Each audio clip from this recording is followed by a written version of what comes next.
Today I will be talking about how we compare two different groups at the same time, and we'll be talking about two different kinds of t-tests. So we're dealing with a situation here where we're going to be calculating two different means, and we want to know if those means are different from each other. There's two ways that can happen. One is if we have made a bunch of observations on a whole bunch of individual unique people or objects. But those individual unique people or objects belong to one of two different groups. And we want to know if those two groups have the same mean. And that's an independent samples t-test because each of those two groups have been sampled independently. Another possible situation is when each person or object has been measured twice, maybe two different fingers, or their preference for Coke or their preference for Pepsi. In those cases, we want to know whether those two different measurements are different, and we want to know about the difference within people. And that's a paired t-test because each measurement has been made. There's a pair of measurements for each person or object.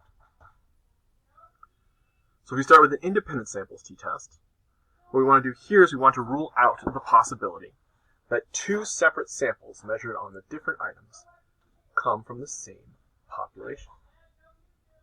If we drew those two samples from the same population and measured different items in each sample, then the resulting data set would contain two continuous variables, or, preferentially, one discrete variable describing where the observations came from, and one continuous variable describing what those measurements were.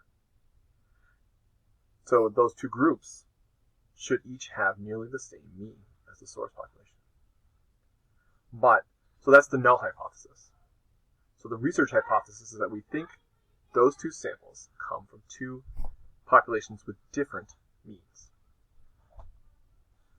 So here we can see that here. We've got a little cartoon where there's two samples with their distribution of measurements that are overlapping but distinct, and two from probably the same population because they're pretty close to each other.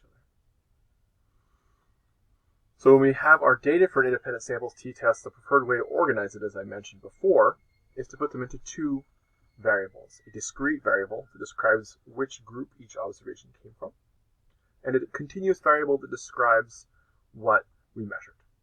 So, for example, we could say how happy are Carthage students and how happy are Parkside students. And so we have a measurement of happiness, which would be some continuous thing. We'd have a variable that's keeping track of whether each individual student was attending Parkside or Carthage. So there are a number of different calculations, and we'll do these in Excel. But basically, we have to calculate the sample size and sample means and sample standard deviations for each of our different groups. And usually you call them X and Y when we're writing out notation like this.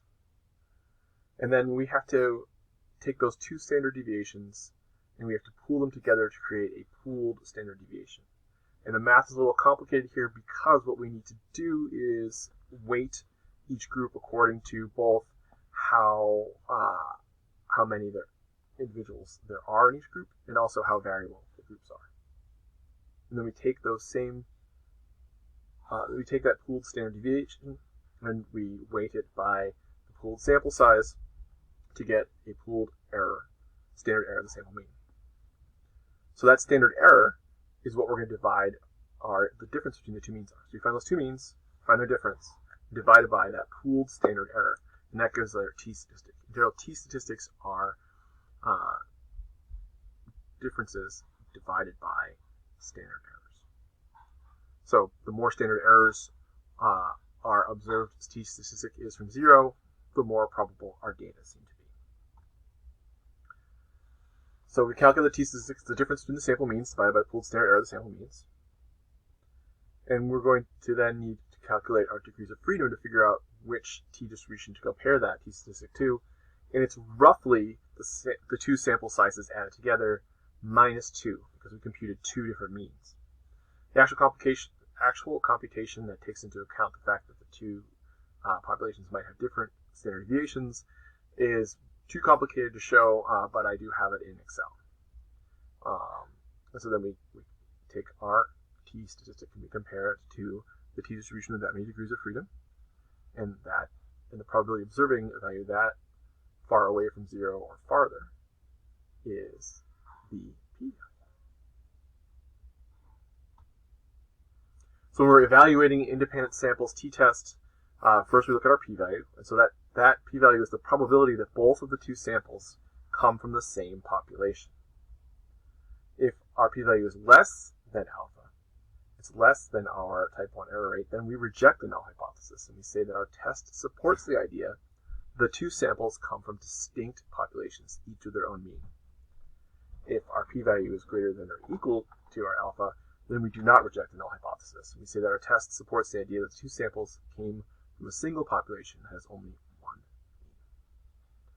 So that's how an independent samples t-test works, and then I'll talk about a paired samples t-test next. Not a paired samples t-test, it's just a paired t-test.